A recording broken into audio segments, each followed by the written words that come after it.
Perkenalkan, nama saya Ayu Dwi Puspitasari, Stanbook C201-19047. Saya akan membawakan materi mengenai globalisasi dalam manajemen Islam. Pertama-tama, kita harus mengetahui pengertian globalisasi secara umum. Menurut Kamus Besar Bahasa Indonesia, globalisasi adalah proses masuknya ke ruang lingkup dunia. Definisi ini menunjukkan bahwa segala hal aktivitas yang terikat dengan aktivitas di seluruh dunia yang dapat kita ketahui merupakan suatu globalisasi. Contohnya, kita bisa mengetahui berita-berita terupdate mengenai negara-negara lain seperti Korea, Jepang, Amerika, Eropa, dan negara lainnya secara cepat. Selanjutnya, kita akan membahas mengenai globalisasi dalam perspektif Islam. Globalisasi dalam perspektif Islam dapat diketahui dari Al-Quran dan Hadis. Globalisasi dalam Al-Quran dapat ditemukan dalam Al-Quran Surah Al-Hujurat ayat 13, Al-Quran Surah Al-Qasas ayat 77, Surah As-Saba ayat 28, Surah Al-Furqan ayat 1. Sedangkan globalisasi dalam hadis dapat dilihat pada hadis berikut ini. Tidak ada kelebihan bagi seorang Arab atas non-Arab, dan bagi non-Arab atas orang Arab, dan yang berkulit merah atas yang berkulit hitam, dan yang hitam atas yang merah, kecuali dengan ketakwaannya. Hadis di atas mengandung arti bahwa globalisasi dalam Islam tidak mengenal diskriminasi, karena dalam Islam tidak ada kelebihan suatu suku bangsa atas suku bangsa lainnya. Sehingga dalam berinteraksi secara global, khususnya dalam interaksi perdagangan internasional, Islam menganjurkan untuk tidak diskriminatif. Peranan media dalam globalisasi. McQuill dalam bukunya yang berjudul Mass Communication Theories menyatakan ada 6 perspektif dalam hal melihat peran media dalam kehidupan sosial, yaitu: yang pertama, media sebagai window on event and experience.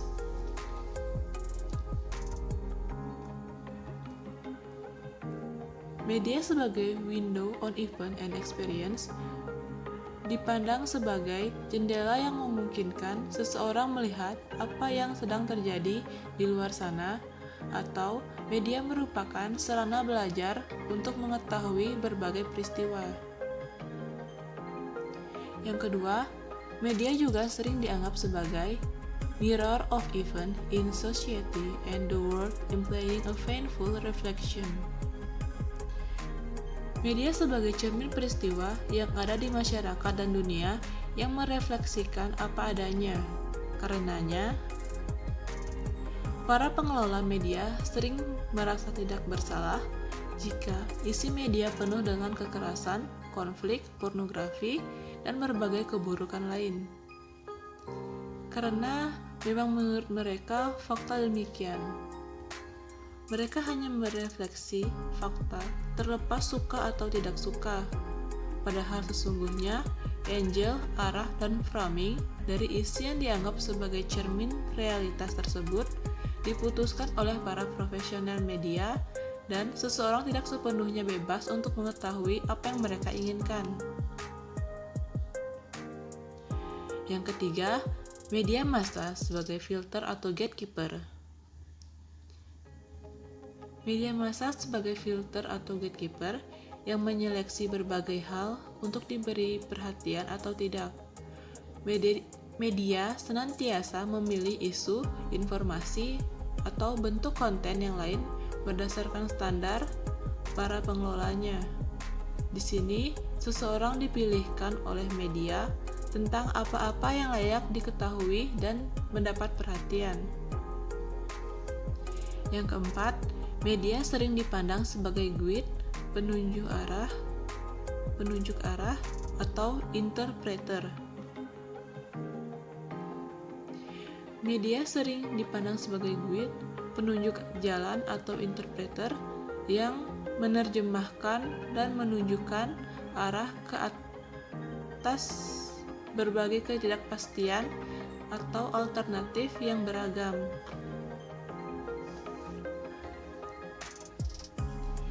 Yang kelima, media sebagai forum. Media sebagai forum untuk mempresentasikan berbagai informasi dan ide-ide kepada seseorang, sehingga memungkinkan terjadinya tanggapan dan umpan balik. Yang keenam, media sebagai interlokutor yang tidak hanya sekedar tempat berlalu lalangnya informasi, tetapi juga sebagai partner komunikasi yang memungkinkan terjadinya komunikasi interaktif.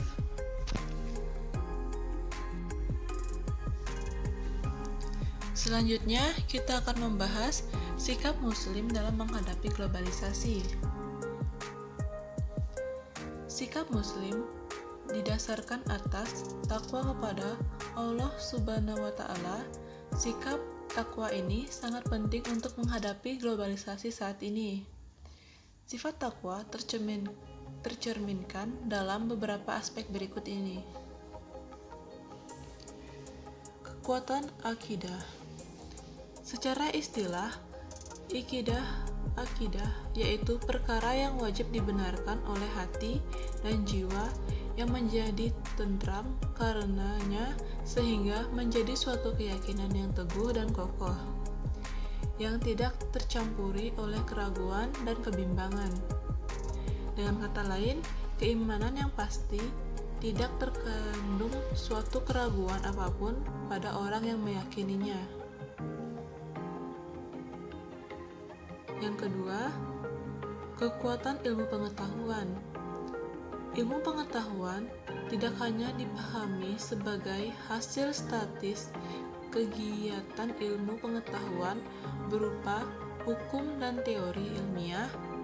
Ilmu pengetahuan adalah juga sebuah proses, sebuah kegiatan, dan sebuah kemampuan yang harus dimiliki oleh setiap orang. Sehingga dalam ilmu pengetahuan sering muncul sikap kritis yang ingin meragukan terus kebenaran yang telah ditemukan. Yang ketiga, kekuatan ukhuwah dan sinergi. Ukhuwah melahirkan kerukunan hidup dan kesetiakawanan sosial. Ukhuwah antar umat Islam tak akan berwujud tanpa silaturahim. Komunitas Muslim tidak akan diperhitungkan keberadaannya jika tidak memelihara dan membangun jaringan silaturahmi. Lebih lanjut, Cirzin menjelaskan 5 dimensi ukhuwah, yakni persaudaraan sesama manusia, persaudaraan nasab dan perkawinan, persaudaraan suku dan bangsa, persaudaraan sesama pemeluk agama, dan yang terakhir persaudaraan seiman seagama. Yang keempat, kekuatan pendidikan dan budaya. Pendidikan merupakan hak setiap individu dan budaya merupakan suatu yang diciptakan manusia melalui berbagai upaya yang dimiliki dalam pendidikan. Menurut Faisal, pendidikan adalah suatu unsur dari aspek sosial budaya yang berperan sangat strategis dalam pembinaan suatu keluarga, masyarakat, dan bangsa. Kestrategisan peran ini pada intinya merupakan suatu ikhtiar yang dilaksanakan secara sadar, sistematis, terarah, dan terpadu untuk memanusiakan peserta didik serta menjadikan mereka khalifah di muka bumi. Terima kasih. Demikian penyampaian dari saya. Kurang dan lebihnya saya mohon maaf apabila terjadi kesalahan kata. Saya mohon maaf yang sebesar-besarnya. Terima kasih.